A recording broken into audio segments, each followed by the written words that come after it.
Hi,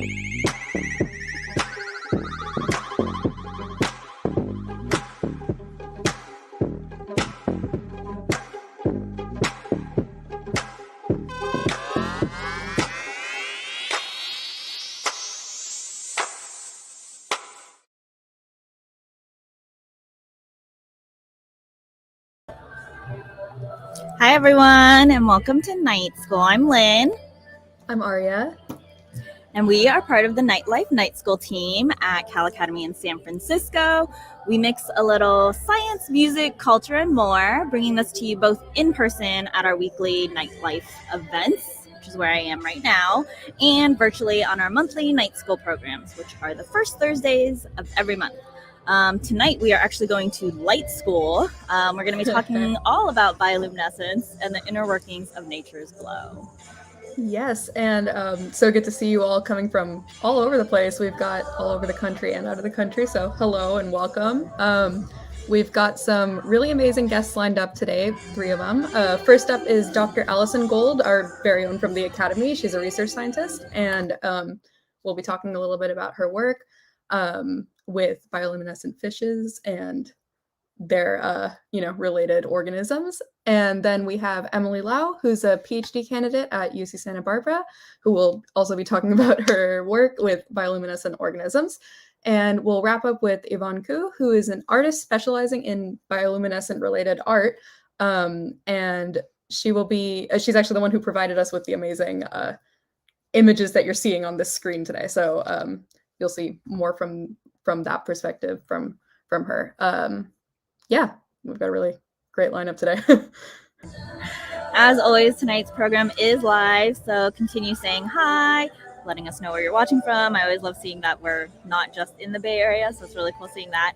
I know there's some comments asking about Christina. I think she's okay, but we'll ask her. Let us know if it's your first time watching or if you're a Night School regular. Also, stay tuned because we'll have Q&As after everyone's presentation. So get your questions in the chat. And with that, we are going to turn it over to Allison.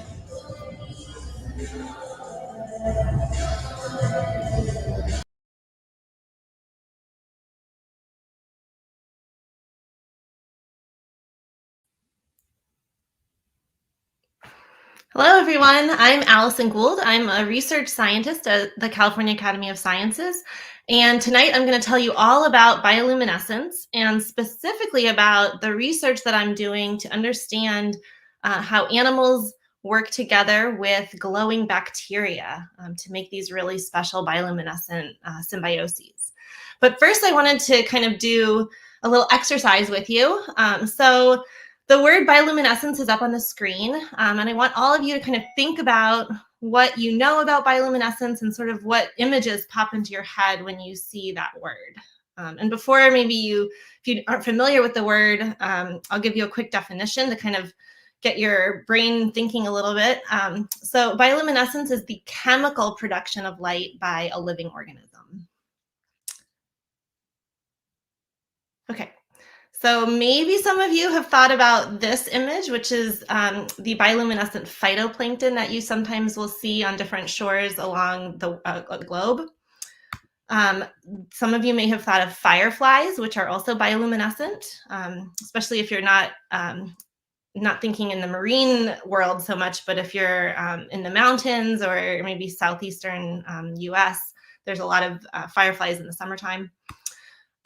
Maybe not as many of you, but some may have come up with these bioluminescent mushrooms, which are really spectacular. Or even these glowworms, which live in the caves in New Zealand, for example. And maybe some of you thought of these jellies, which can be beautiful in the oceans. Or some of these more charismatic glowers, these fish in the sea, this anglerfish, which has this lure in front of its head, or these flashlight fish that can blink. We actually have an exhibit of these at California Academy of Sciences, so go check them out if you're there. And then what most of you, I'm guessing, would not have thought of is this tiny little fish. And I'm going to tell you all about the work that I'm doing with this tiny little fish. It's called Cyphamia. And I'm going to teach you all about the research we're doing at the California Academy of Sciences, and how this fish forms a special partnership with bacteria to help it glow. But first, I wanted to go into a little bit of background on bioluminescence and how light is made. So I mentioned earlier, it's a chemical reaction. It's this really this is a really simple diagram of this chemical reaction, but it requires a luciferin substrate in the presence of oxygen. And when there's the luciferase enzyme, it creates this reaction that produces both light and this byproduct called oxyluciferin. And what's really neat is that there's lots of different types of luciferin molecules. And depending on which kind of luciferin molecule you have, you can produce all sorts of different colors of light. So if you remember the fireflies, they kind of produce more of a yellow glow. Those mushrooms were much more green. And then a lot of the marine organisms you see that are bioluminescent are more in this kind of green-blue spectrum of light. So that brings the question to why make light? Why do organisms make light? Well, I'm a marine biologist, so I'm going to give you some examples from the ocean, but there's kind of three main reasons why these ocean animals make light. The first is to attract prey. So these anglerfishes have that lure in front of their heads, and it glows to bring in food that it might want to eat, and then it quickly nabs it up. And this is especially helpful if you're in the deep oceans where food is sometimes hard to come by. It can also be used for communication. So these flashlight fish, they open and close these shutters on their lights, and they can blink and make different blinking patterns to communicate to one another. And then light is also often used to avoid predators. And this can be done in sort of a flash and dash motion. So you can see here the shrimp is producing some bioluminescence to kind of help it evade predation by this large fish. And then it can also be counter illumination, where different organisms such as the squid will produce light along its belly to help it counter shade from the moonlight when it's out foraging in the middle of the ocean. And so a lot of organisms have what we call intrinsic bioluminescence, or the ability to make their own light. And so you can see here fireflies, mushrooms, some of those jellies I mentioned, and lots of different species of fish and squid can make light using that chemical reaction inside their own bodies. But some organisms form a special bioluminescent symbiosis with luminous bacteria. So they actually house the bacteria somewhere in their bodies, and they use the light that the bacteria makes to help them glow. And you can see this is quite common in nature. There's over 500 different species of symbiotically luminous fish and squids. And these bacteria that they house are also quite diverse. The most common species that bioluminesce are found in the Vibrionaceae family. That's the family that also houses some pathogens such as Vibrio cholera, which is responsible for cholera. So it's a really interesting group of bacteria. But there are about 24 described species in this family that are bioluminescent. And what's neat is that all these different species of bacteria produce light slightly differently. And so they have these different colors in the blue-green spectrum that they emit. And in terms of bioluminescence in fish, we see both this intrinsic method where some fish produce their own light, but we also see symbiotic fish, symbiotically luminous fish. So this image here shows sort of the diversity of fish. It's an evolutionary tree, so kind of like a family tree of relatedness, and it shows who's related to whom. And you can see that the different colors show whether the fish is bioluminescent intrinsically or symbiotically.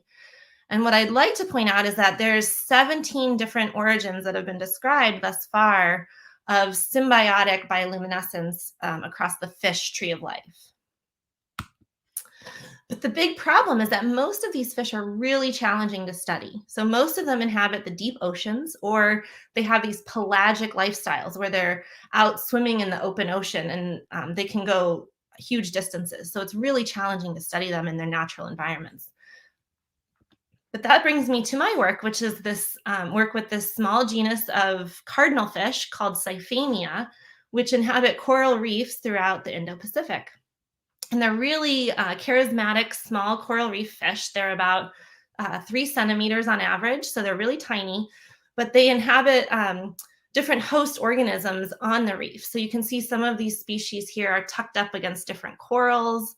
Some inhabit sea urchins, like the picture on the far right, and others inhabit more specialized hosts, like these crinoids, which is the yellow critter on the bottom, and certain other species of urchins and sea stars. And what's great about these fish is that they're experimentally tractable. So we can go collect them in the field. This is a picture of me diving in Okinawa, where I'm collecting urchin. But if you zoom in really closely on the urchin, you can actually see that there are these little Syphemia fish that are living inside the spines of the urchin. And we can bring these fish back into the aquarium, and we can actually try to raise them and culture and breed them in the lab. And we can do all sorts of neat experiments with them that way. So a little background on the light organ system. So the light organ is what houses the bacteria. And this is a special organ that evolved in this group of fish that's attached to the gut. And you can see there's an image that shows this little duct that connects the fish's intestine to that light organ. And the fish can control how much light it emits by opening and closing a shutter that surrounds this light organ. And then along with the light organ itself, the fish has reflective tissue that goes from its chin all the way to its tail. And it's able to emit light along its whole belly. And along with the light organ, we know that they are releasing extra cells of this bacteria into the intestines because their poop glows.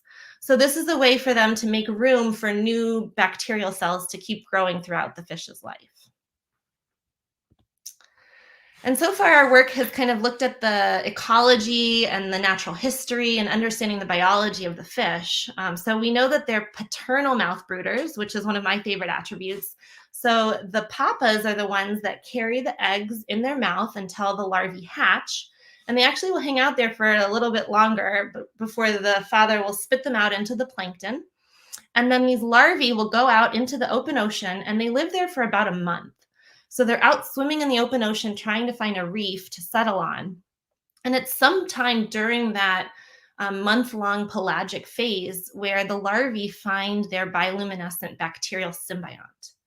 And we did some work in the lab, and we found out that in the first week of life, the larvae are not receptive to the symbiont. So you cannot establish the symbiosis until at least 8 days out in the plankton. So somewhere between that day 8 and day 30, when the fish is settling back onto a reef, the fish finds its particular bacterial partner out in the ocean, which is pretty remarkable. So that begs the question, how does a host fish find its symbiont? And I'm going to show a few more questions. These are ongoing research questions in my lab. We don't have all the answers yet, but this is a major theme that we're interested in addressing. We're also looking at specifically what genes might be involved in the symbiosis. So how does the host recognize its bacteria, and what genes are turned on and triggered once it comes into contact with the right symbiont? And then finally, how do these bioluminescent symbioses evolve? Are the same genes involved in these different fish that all form these symbioses with luminous bacteria? So I mentioned I work at the California Academy of Sciences, which is both a museum and an aquarium, which makes my job really fun because I get to use both of these resources to carry out my work. The first set of examples I'm going to show you involve my museum work. So using Syphemia tubifer, that had been the most studied Syphemia species until my most recent work. So we knew what species of bacteria Syphemia tubifer hosted, but we didn't know anything about the rest of the species in the Syphemia group. So using this treasure trove of information that is natural history collections, I was able to sample specimens. These are all different Syphemia species that came from the natural history collections at Cal Academy, at the Australian Museum, and also some fish from the Smithsonian Institute. And these different natural history collections have specimens that have been collected for decades from all over the Indo-Pacific. And I'll show you a quick map. This is a map showing the different species that I was able to sample and the different locations that these species came from. So some of them are as far over as Eastern Africa, the Red Sea, all the way out to Fiji, and all throughout the different Indo-Pacific islands. And examining these different museum specimens, I was able to extract DNA from their symbiont. And I was able to even get DNA from the bacteria from a fish that was almost 100 years old, which was really exciting. And I was able to identify which bacterial symbionts they had. And I found that in all these different species collected from all over the world, from all these different locations and over all these different time points, they all had this really specific relationship with this one bacterial species called Photobacterium mandapomensis. So it seems that this symbiosis has been highly conserved across this entire group of fish. And this is another one of those family trees that shows how different fish are related. And you can see that Syphemia is highlighted here in the middle. And it diverged about 50 million years ago from the rest of the cardinal fish. So it's a really special group of cardinal fish. And what I'm wondering now is whether this symbiosis with Photobacterium mandapomensis played a role in why Syphemia is so different from the rest of those cardinal fishes. So did it influence the initial divergence of this group from the cardinal fishes? And that really begs the question of this idea of, is this a case of speciation by symbiosis, which we have seen multiple times throughout the evolution of life on Earth. Okay, so the rest of the work I'm going to tell you about is kind of ongoing projects working with the Steinhardt Aquarium, which is also at California Academy of Sciences. And this work actually relates to you and your microbiome. So if you don't know, you have trillions of microbes living inside you and all around you. And this may sound a little scary, but it's actually a good thing. Germs have gotten sort of a bad rap in the past couple of years, rightfully so. But a lot of bacteria are actually really important and beneficial to your health. And in particular, your gut microbiome can help with things like digestion. It's known to boost your immune system. It can give you protection from toxins. There's lots of studies that are coming out linking the microbiome in your gut to all sorts of diseases like diabetes, cardiovascular disease, cancer, arthritis, and the list is just ongoing.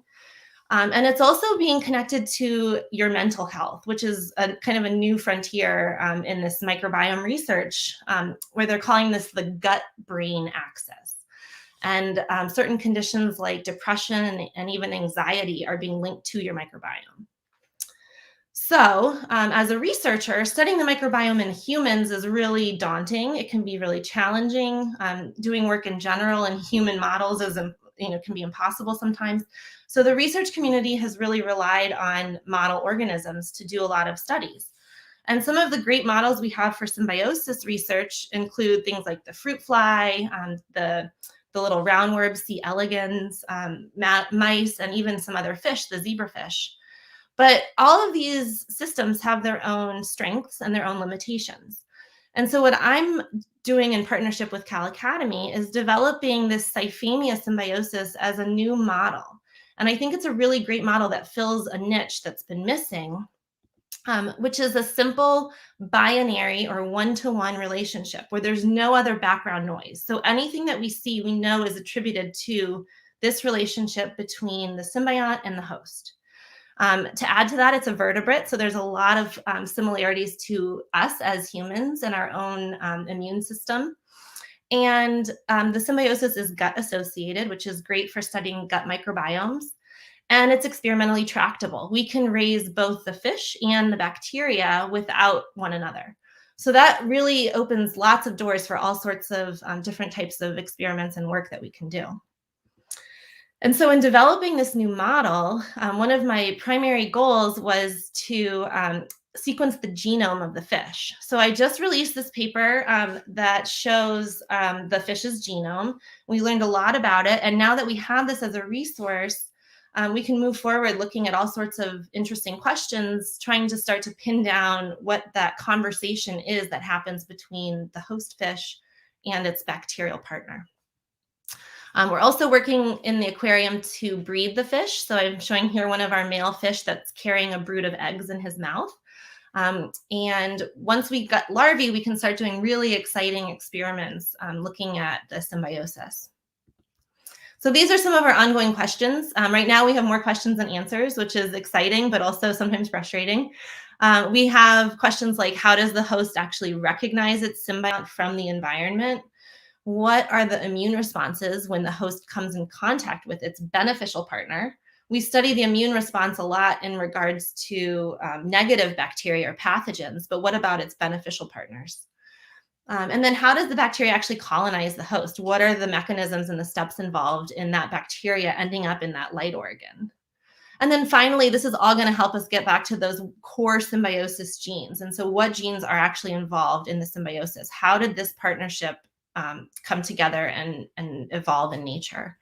And once we have some of those questions, I think it's going to be really neat to start to open this back up to this whole fish tree of life and start to look at whether those same genes were involved in the evolution of these different symbiotic partnerships across different groups of fish.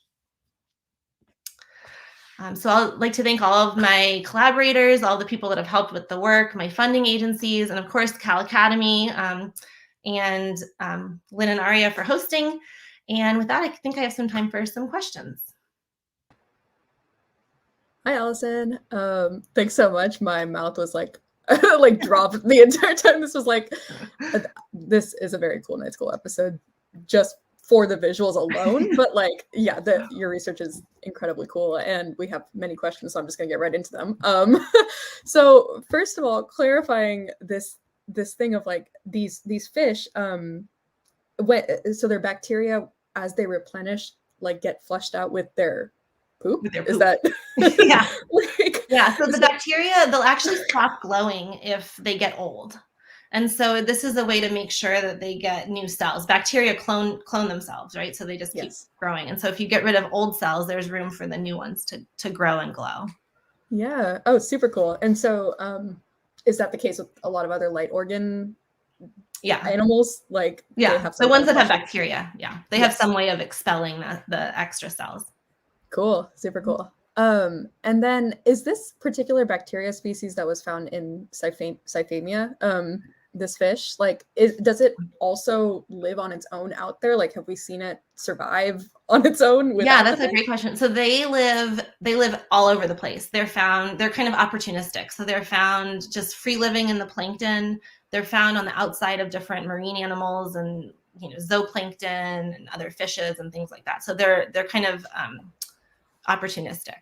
But I think when they land inside a fish like this and they end up in a light organ, it's kind of like landing in the honeypot. Yeah. And so in that case, they do like Syphemia is different from other cardinal fishes in this way, but these bacteria do end up with other fishes. Yeah, they would probably be on like the outside of other fish, and they are found in the light organs of other symbiotic fish. Yes. Symbiotic luminous fish. Yeah.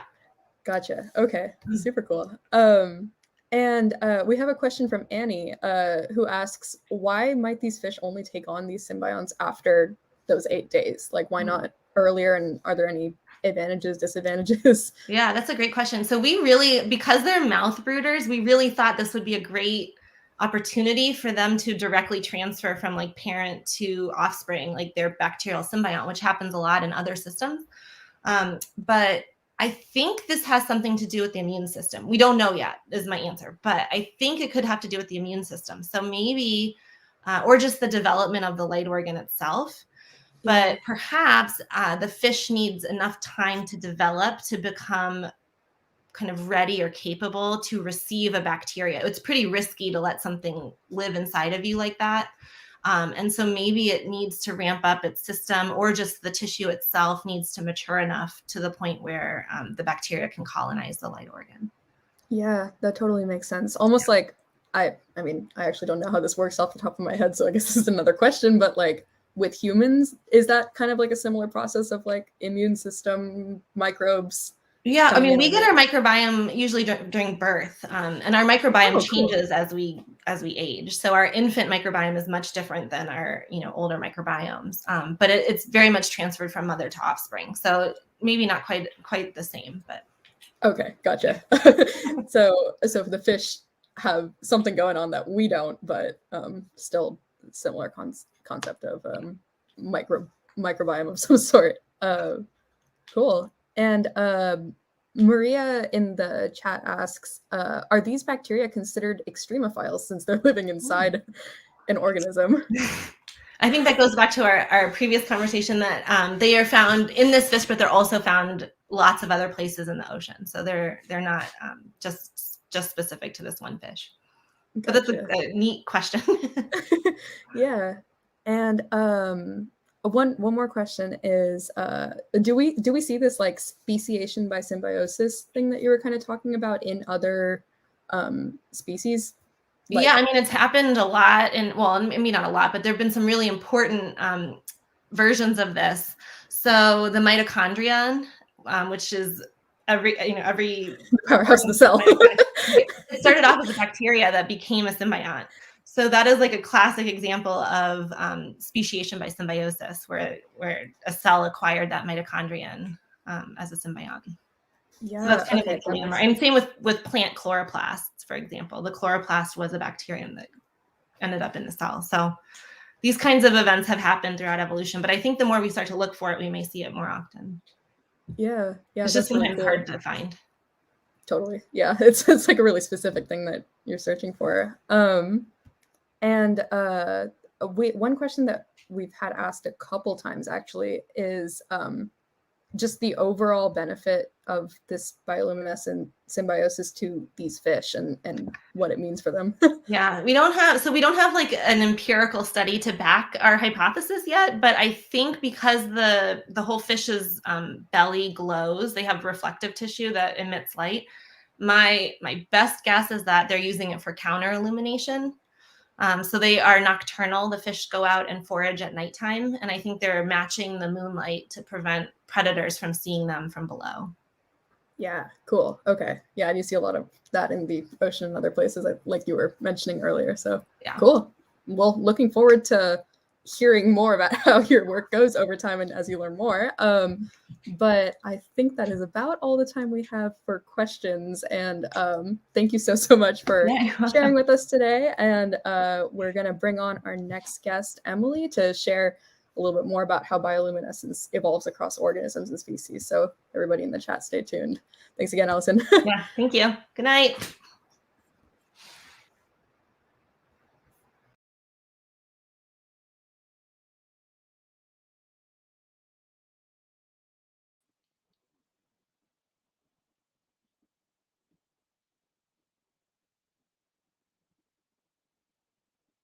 Hi, everyone. My name is Emily, and I'm super excited to be sharing some of my really cool research with you and all about bioluminescence. I am a PhD student at the University of California, Santa Barbara, and I study evolution of bioluminescence and also apply that information to generate new biotechnologies. So we can start off with the slides. So in the Oakley lab, a lot of the things that we study is related to convergent evolution, which is the process in which organisms can independently evolve similar traits. An example of this is cuttlefish, pygmy sperm whales, and also sea hares. They've actually convergently evolved the ability to produce ink, which is really cool. And so the common ancestor of all of these three animals actually didn't produce ink, and these three independently could evolve the ability to produce ink. Convergent evolution can result from both similar and super radically different paths. A common example is the evolution of wings in birds, bats, and butterflies, let's say. And so with birds and bats, they actually use bone to generate their wings, while the butterfly doesn't have bone, so it doesn't use that. So that's an example of how birds and bats are sort of similar and butterflies are radically different. So the big question and long-standing question in evolutionary biology is when and why? To investigate these questions, we need to study a trait with many independent origins. Bioluminescence is the biological production of light by a living organism. And this is a phylogenetic tree of a lot of the organisms that we'll be talking about today. We have the fungi here, cnidarians like jellyfish. We have mollusks like squid and cephalopods. We have annelid worms, arthropods such as insects, crustaceans, echinoderms, which include brittle stars, and vertebrates, which are the fishes. The reason why it's really great to study bioluminescence for this is because it convergently evolved over 94 times, which is really impressive. And so it seems like there's been at least 94 independent evolution of bioluminescence. And so there's a lot of diversity that we can see here. For autogenic bioluminescence, so one type of bioluminescence, the animals can produce their own bioluminescence, which is also sort of called intrinsic bioluminescence, as we just learned. An example of an animal that does this is the ostracod crustacean. They are about the size of a sesame seed and are super tiny. They have this light-producing organ, which they call the upper lip, and they use it to actually just like expel a ton of bioluminescent mucus, and it's really awesome. And I'm about to show you a anti-predator display of bioluminescence. And it's going to be a fish trying to eat an ostracod, and let's see what it's gonna do. Yeah, so as the fish is trying to eat the ostracod is not very happy and it's producing all this like huge plumes of bioluminescent light. And the fish just spits out the ostracod. You can see it sort of hanging out here, and the ostracod gets to live another day. So this is one of the uses for bioluminescence in these ostracods. They can also use their bioluminescence to find mates. And so in some species of ostracods in the Caribbean, the males produce these like species-specific spirals of bioluminescence. And so different species make different types of patterns. And the females will look for the ones that are associated with their species to find their mate. And so we see something like this, like where this is a photo of the displays underwater with when it's a lot of exposure. And then you can see that there's just a lot of different trails of bioluminescence. So a lot of species are signaling at the same time. And this is actually how using these species-specific signals is how they can find their mates. So bacteriogenic bioluminescence, which is the second kind, is when animals house symbiotic bioluminescent bacteria. And an example of this is bobtail squid and also the fish that we just learned about previously. And so the bobtail squid have a light organ, which they call a photophore. They house these luminous bacteria here, and there's a lens and reflective tissue. And essentially why they have it is because let's imagine you're a squid and suddenly there's just downwelling light and you make a shadow. And that's super scary because you don't want things to eat you. They can see your shadow. So what you can do is actually produce bioluminescence that matches the downwelling light. And so then you don't have a shadow anymore. And that's called counterillumination, which is a specific type of camouflage in which luminous animals can produce light to hide and mask their shadows. And so if we go back to the tree of phylogeny, the tree of life that I showed you earlier, and we actually highlight the different lines depending on autogenic and bacteriogenic bioluminescence, we see that it has evolved a lot of different times. So there's like no clumps of animals that have all evolved bacteriogenic bioluminescence. And so this was actually noticed by one of the pioneers of bioluminescence, E. Newton Harvey, and he is really just observing that it seems like the various groups of bioluminescent animals are just randomly distributed. And there's like, it's like various groups had been written on a blackboard and a handful of sand cast over the names. And so it's really awesome. And one of the big questions is, you know, why do we have this distribution and why did these animals evolve bioluminescence? So organisms produce bioluminescence through a biochemical reaction. There is an enzyme, which is called a luciferase or a photoprotein, and it oxidizes or adds oxygen to a small molecule called luciferin. And this produces bioluminescence and also oxyluciferin, which is the oxidized form of luciferin. Luciferases have the small molecules and oxygen separate, and then it binds together, and that produces light. And a few examples of animals that have luciferases are fireflies and copepods, the little marine crustaceans. There's also photoproteins, which is the second kind, and they're basically like protein complexes that have the small molecule luciferin and oxygen already packaged and holding onto it, ready to go. And it takes a little cofactor like calcium to bind on, and that produces light. And examples of animals that have this are ctenophores and jellyfish. So we see that there's already like, in addition to autogenic versus bacteriogenic bioluminescence, there's differences in the types of proteins, luciferase or photoprotein, that bioluminescent animals can use. So I am going to show you a really cool video showing the bioluminescence reaction. So here I have a tube containing a little bit of water and also dried ostracods, the crustaceans I mentioned earlier. And what I'm going to do is use a pestle to crush up the ostracods in the water, and we can see what happens then. So as I'm crushing the ostracods, you can see bioluminescence appearing. That's because what's happening is the luciferin and luciferase is being released in the water, and this allows them to react. And this is why you're seeing this like beautiful, brilliant blue light. And you might begin to notice that after a while, the glow seems to be decreasing over time.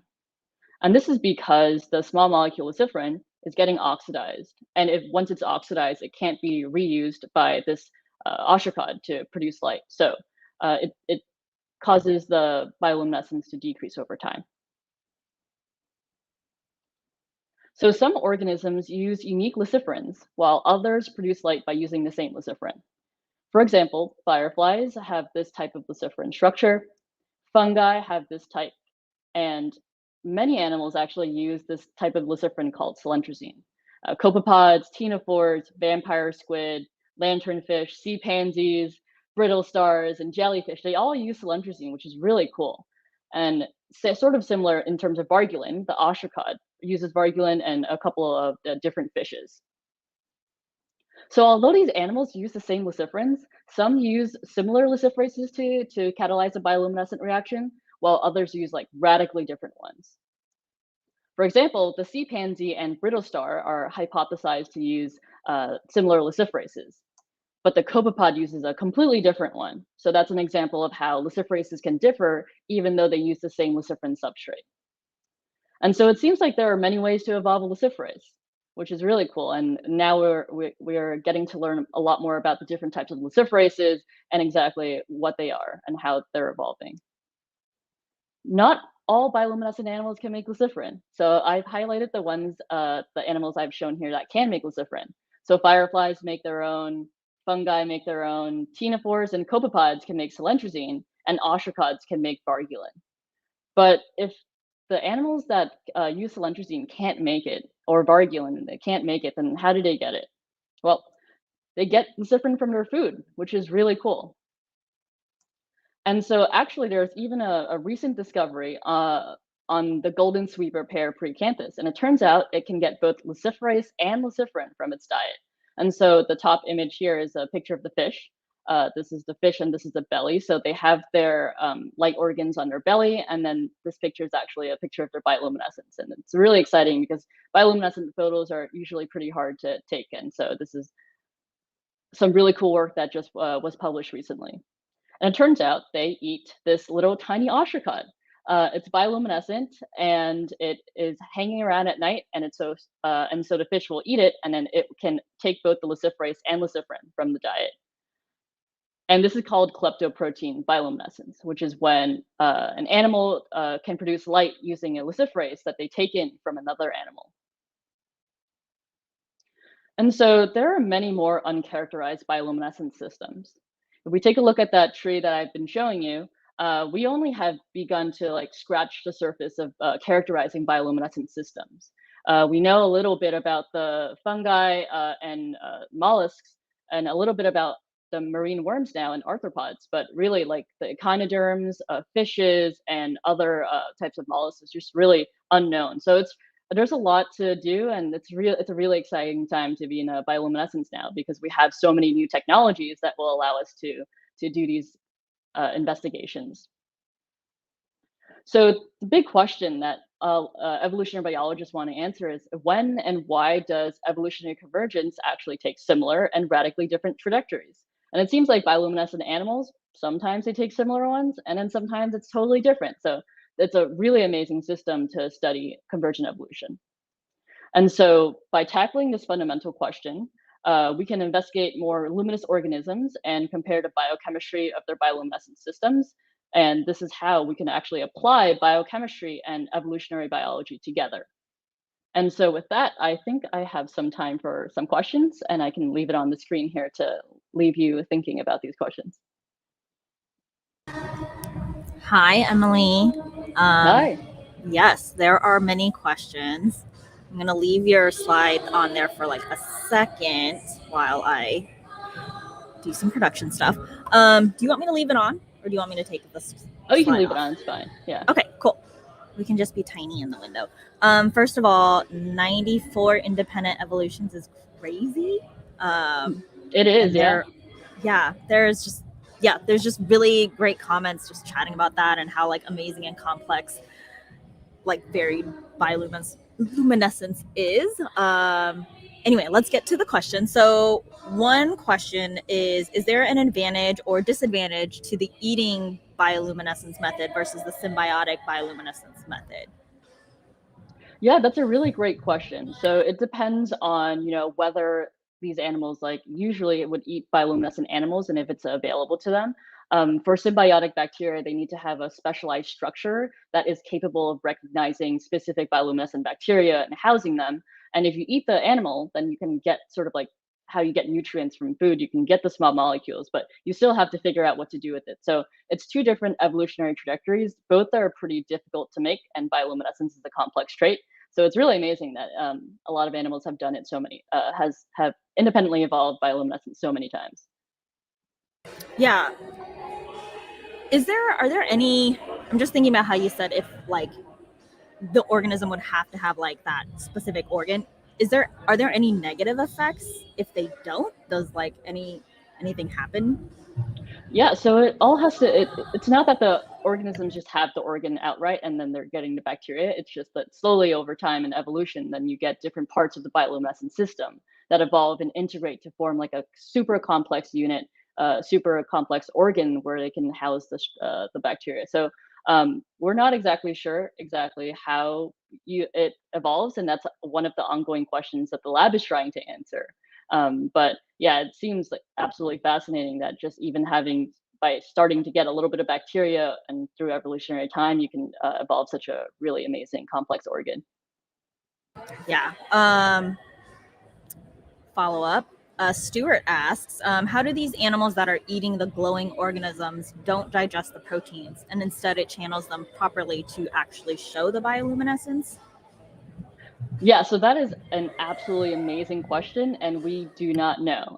It was really cool in 2020 when we just learned that the kleptoprotein bioluminescence actually exists, and it is absolutely mind blowing because proteins, yeah, you digest them and your body breaks them up, and that's what's supposed to happen. And somehow these animals are putting them into their light organs, and we have no idea why. But it's going to be super exciting when we find out. Yeah, it's as if they're just like, no, we're just gonna put you here instead. Casually, yeah. Yeah.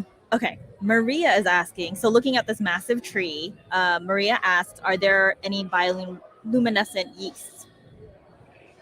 There aren't any that I know of. However, what my lab mate has done in the past is he's actually taken yeast and inserted genes into it, like a luciferase, and so you can actually make bioluminescent yeast. I don't think they come sort of Cool. naturally in nature, but that could be something.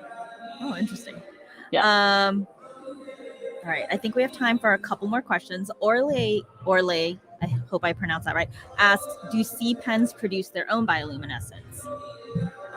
Sea pens. I am not exactly sure whether they produce their own bioluminescence. If it's the anthozoan ones, I believe they do, but I guess it depends on the type of sea pen. I don't know exactly my sea pens too well.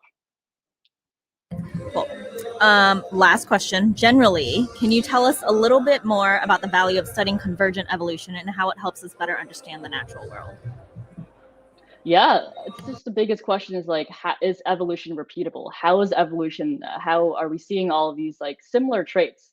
And exactly like, do they take the same evolutionary trajectories? Are they doing similar things or radically different things? And if they're doing super different things, how can different things ultimately converge on similar traits? And that's just absolutely fascinating. Yes. And one last comment, not a question. Jerem says this is also ridiculous and wonderful, and I think everyone can agree. Awesome. And with that, thank you so much, Emily. It's so great to have you on. Thank you. Thanks. Up next, we have Yvonne.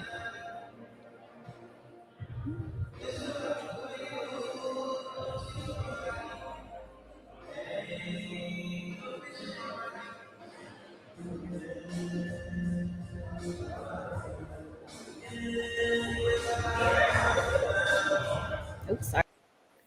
Hello. Hi, everyone. Good evening. My name is Yvonne. Thank you for having me.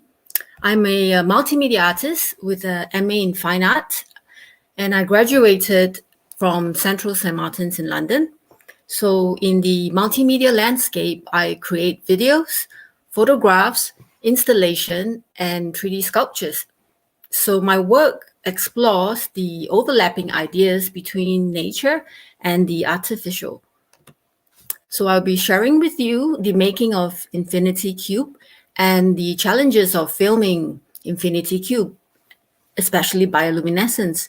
So the inspiration for Infinity Cube came in 2004, and I was at a turtle sanctuary in Mexico. So that night, I could see the Milky Ways accompanied by a spectacular bioluminescent plankton bloom. So that was the moment when I saw the macrocosmos and the microcosms. And fast forward to 2012, the year I graduated from the University of Arts London, I was awarded the Mead Fellowship, which allowed me to pursue a personal project. So the project I proposed was to combine art, science, and technology. It has always been a dream of mine to work with living life forms.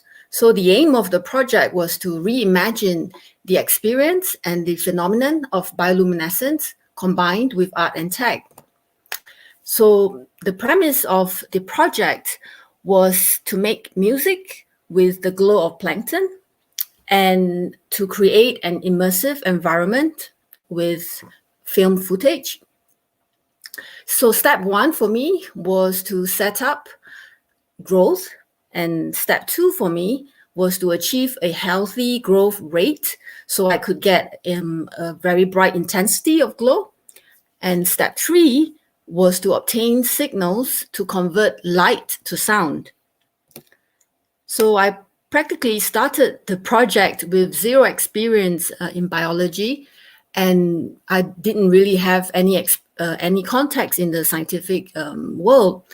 So you could see this was my home studio setup. I had a microscope with me so I could observe the day phase and also made several drawings, but I wasn't really making much progress with my initial aims. So some of the early challenges were trying to figure out how to keep the cultures alive and how to film the glow on camera, but also to source available tech to convert light signal to sound. But what I did manage was I managed to detect the glow with light sensors, and these two graphs shows the data of light intensities corresponding to placement of sensors at different positions. So I was able to make to collect the signals and make them into sound. And so I would like to play with two videos for you, and one of them is actually the early footage I filmed. And as you can see, they are not really my greatest work, because in the early beginnings, I wasn't able to register any form of really bright glow. And the second was essentially flow and bubble stimulation that I carried out at home. So moving on to the next slide. Oops. Excuse me. So phase one of the project, I could not sustain the cultures for more than 2 weeks, and I couldn't achieve a high concentration of cell count. And so, plus the camera sensors were not sensitive enough to register the glow. But somehow I made progress capturing glow of the plankton with sensors as I would work with the coders, converting light signal to sound. After the failed attempts of growing my own cultures, I made the decision to contact the professionals. So initially, I met Dr. Martha in the UK. She grew some cultures, but they were not enough for my purposes. She later recommended Dr. Michael Letts at Scripps Institution of Oceanography. And so Dr. Letts invited me for an artist residency at Scripps. So I subsequently returned to Scripps for 3 consecutive summers to fine-tune my filming, my setups, and allowed for the 4K technology to be available. So these are just some of the first images I obtained. And during my time there, I was also figuring out how to manipulate the cultures to make them glow accordingly and how to capture their light on video. So this is one of the first stimulation tests I did with drip stimulation.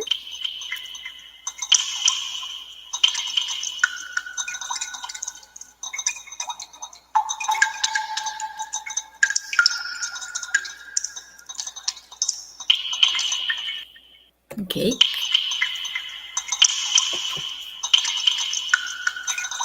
Moving on to the next slide.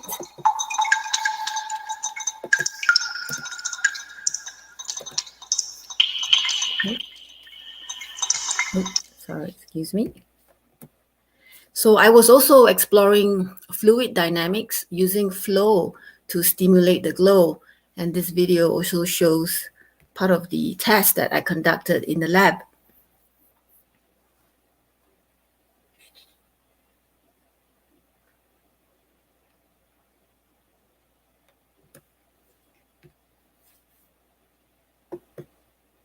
Okay, I'm going to pause the video. So we also played sound, music, and whale songs to stimulate the plankton. So this is a visual response to the sound of a humpback whale from Scripps Whale Acoustic Lab. And this pretty much concluded my first summer residency at Scripps, but I went back for more.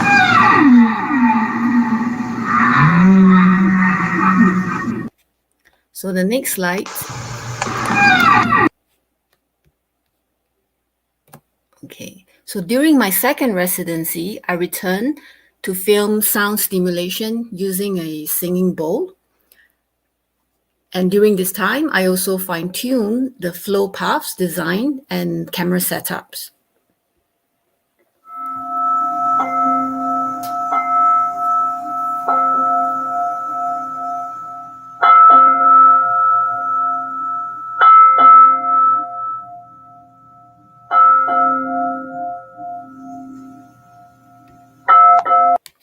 Okay, the next slide.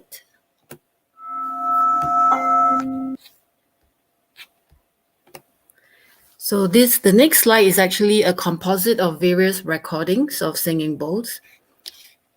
So I had different types of singing bowl and I was filming them separately, and this is a composited video.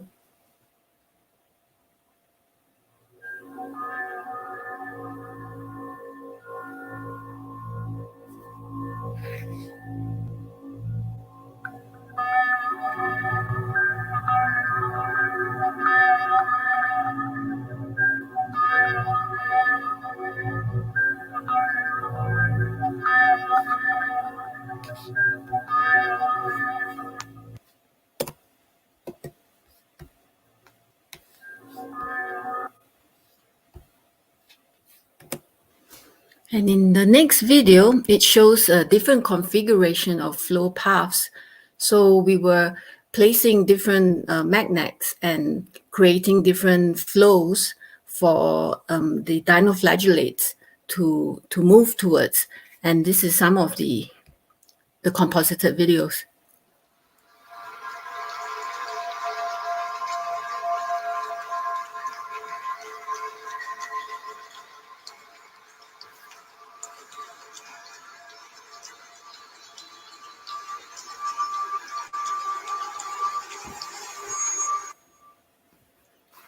Okay, the next slide.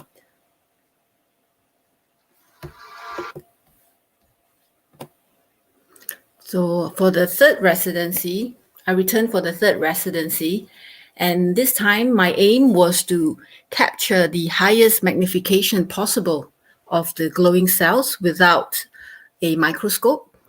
And I soon realized that it would be no easy feat because, for one, it's a very challenging subject to image, and I'll be filming in the dark, filming a fast-moving subject in fluid, and filming a rapid flashing subject too.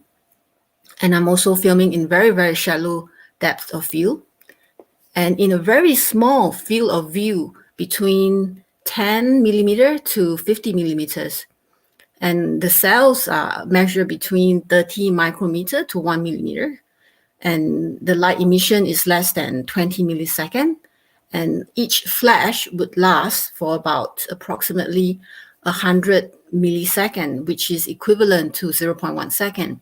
So, but then I had pretty great results because by then I would have already figured out my settings and my cameras, and I have done many tests.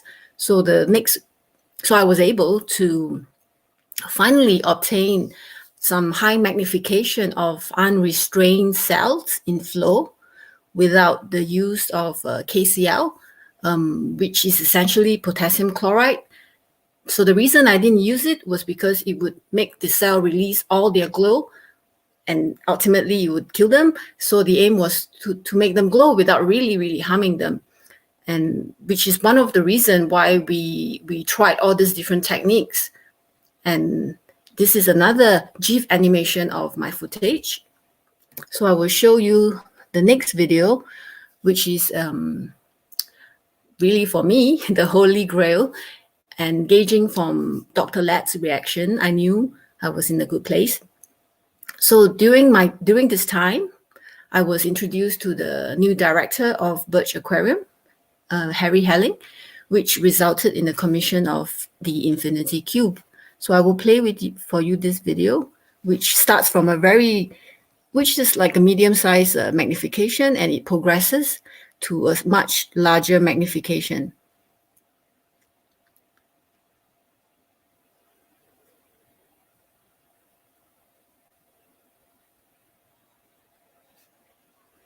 And then this is a bit slowed down. And I think the last video would be the highest magnification that I was able to achieve. But then there is a slight dip in light intensity.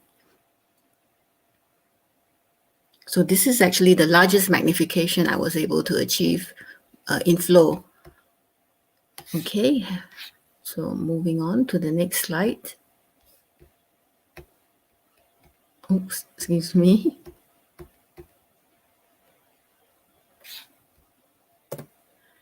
So this is actually a video of the Infinity Cube, and it started with a 1:25 scale model. I will play to you the video.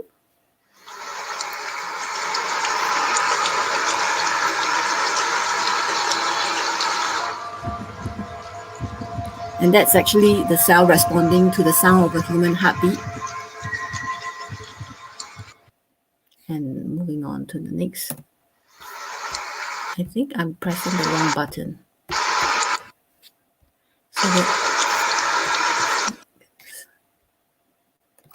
So this is the Infinity Cube structure.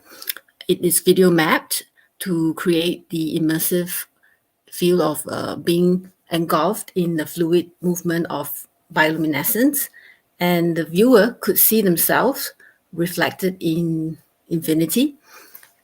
The installation was open to the public for about 18 months. And so upon pursuing this project, I have come out with many more questions, and these are just some of them. I would like to show the next slide, which is like to thank my collaborators. And last but not least, these are the people who, without their help and encouragement, my project wouldn't have happened. So on that note, I would like to end my presentation. Thank you very much. Hi, Yvonne. Hi. Thank you so much. This was so fantastic. We just got a comment from Orly in the chat saying Thank you. She's amazing. what fantastic videos. I have no idea how to even ask a question because it's, I mean, like, me too, Orle, because this was phenomenal. But in any case, we do have some questions. I'm kidding. But like, this really was so cool to see how you got so immersed with the science in the process of, you know, getting up close with these organisms and capturing them in motion, and you know, getting their glow on this amazing camera lens. Yes. Yeah, just absolutely stunning. But so okay, the first question is from Deanna, and she's asking, so these plankton respond to the sounds, or is it more that the sound waves are creating motion which creates glow? Like, could you tell us a little bit more about I think probably so. Essentially, the setup for the sound stimulation, they are essentially in bags, and so we would place them on speakers. Cool. And the vibration of the sound creates their glow.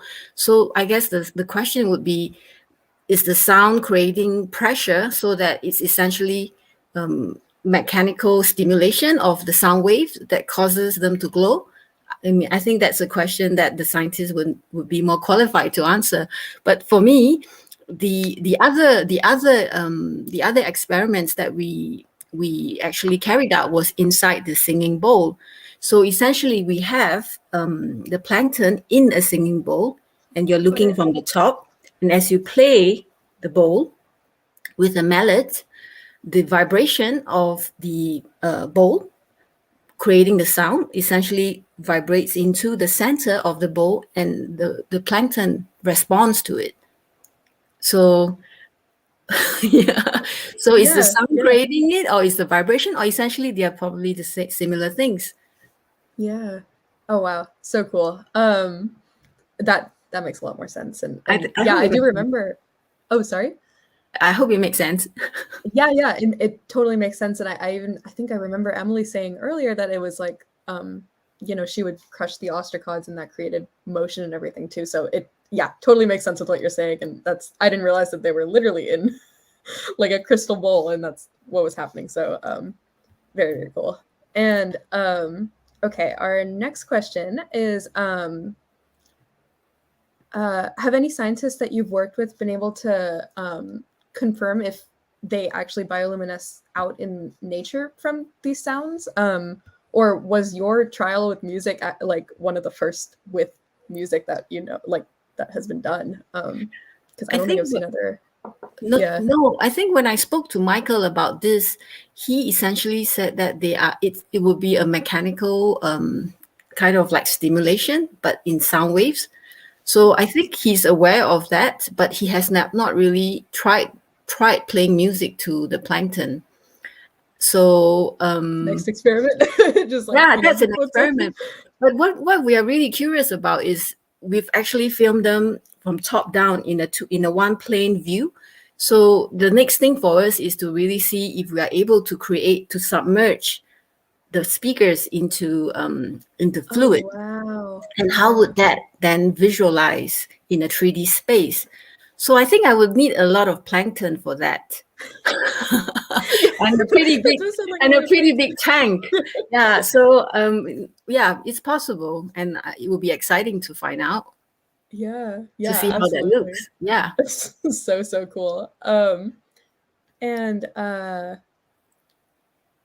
sorry, I'm like looking through our list of questions that keeps building and getting a little bit overwhelmed, and my brain is just shutting off. A lot of folks are asking where the cube is now, and like, will it be displayed anywhere else? Where can they go see it? Well, very sadly, the installation is no longer at the Birch Aquarium, so it's no longer in exhibit in the public. But you know, who knows? Maybe there might be an opportunity that there will be a time for me to show it in another place. So if anybody has space that wants Infinity Cube, you know, you got my email. Yes, indeed. So I'm sorry, there's nothing in show at the moment. Got it. Yeah. Well, I mean, viewers out there, I actually saw the Infinity Cube back when it was on display at Birch Aquarium, and it was phenomenal. Like, absolutely, just such a cool experience. So we'll see what we can do for the future of Infinity Cube and see where it Yes, goes. yeah. To be Um, continued. To be continued, absolutely. And let me see. Sorry, looking back through my questions list. Yeah, I mean, we have another question about sound, and it's that is there like a particular frequency that makes them glow with higher intensity that you found? Like, do higher notes make them glow more? Do lower notes make them glow more? What have you noticed? Yes. I can't tell you the exact frequency, but we were playing different instruments to them. And when we were playing treble sounds, they kind of had little the response in like sparkles, like very sparse patterns. But when we are playing bass, like something that is very bassy, they glow like it just kind of like it's really impactful. Glow. So Yeah. the funny thing was we were also playing techno to them, techno music, and they were glowing really because of the bass. And I remember having a PhD student coming in and seeing what we were doing, and we were having such a great laugh and a good time in the lab. So yeah, bass, they love bassy music. They really respond to deep bass, and anything that's like really treble, not so much. Yeah, I mean, me too. Like, I love that. And also, yeah, could you tell us a little bit more about what it was like to get? I know you touched a little bit on like trying to culture them yourself, and then eventually working with scientists. But yeah, just could you tell us a little bit more about like the process of getting all of these organisms and what I know you mentioned to me that you are working with That's them. okay. I'm happy now. to share. I'm happy to share. So when I started it, it was pretty much I had only probably like 500 ml of culture that I was able to obtain from a local place in the UK. But for some reason, they would not really. I can't sustain them because I didn't have a lab. I didn't have the right temperature. I didn't have the right frequency of light source. And for one, I don't. It's not a lab. I don't have a lab, and so I was growing them in my bedroom, and in my studio bed and my bedroom, and really, they would only be alive for 2 weeks, and I would have to keep replenishing them. But somehow I realized that I really need to work with the professionals, and at UK in that time in 2013, I believe. There wasn't really that many researcher that was able to help me. So I was very lucky that I found Dr. Martha, who did help me. But then we weren't able to culture the amount of plankton I needed for my test. So the obvious thing was for me was to go to see Michael at Scripps, and I had so much culture to play with, but I had so much culture to work with. Yeah, totally. Yeah, that makes sense. I imagine it, just the image of you like in your studio, in your room with like these bacteria being like, why aren't they? So the cultures were actually Pyrocystis fusiformis, and Oh, wow. I mean they're kind of like a elliptical shape. And I was also trying to grow a lunula, but I wasn't able to get none of them to propagate. I wasn't able to propagate any of them. Yeah. I'm not a scientist. That's why I collaborate with scientists. Absolutely. Yeah, I know even for scientists, culturing bacteria is a total journey. So yes, totally definitely. Yeah. Well, thank you so much for answering all of the extensive questions from both me and our lovely viewers. But we've so loved having you on, and this was amazing and insightful, enlightening, even. Light. Anyways, I'm going to stop making bad puns now and bring Lynn back on to wrap up. But thank you very again much. so much. Enlightening, huh? Enlightening. Nice. You had to. I did have to, at least once. Yes, it was a good one.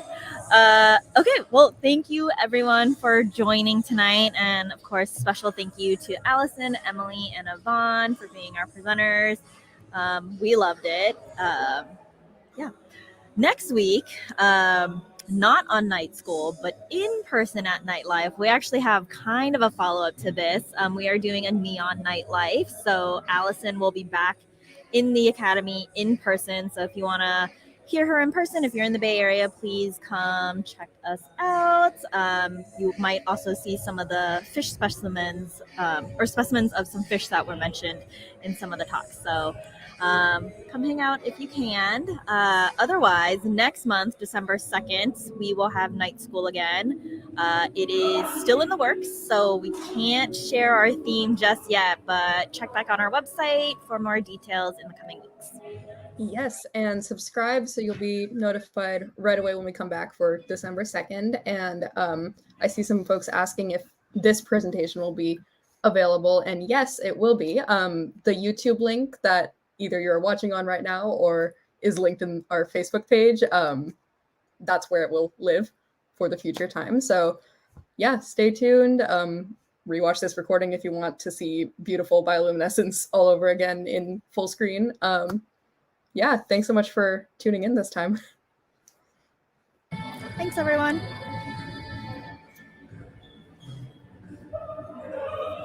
I'm trying to find the video. Okay. Bye, everyone.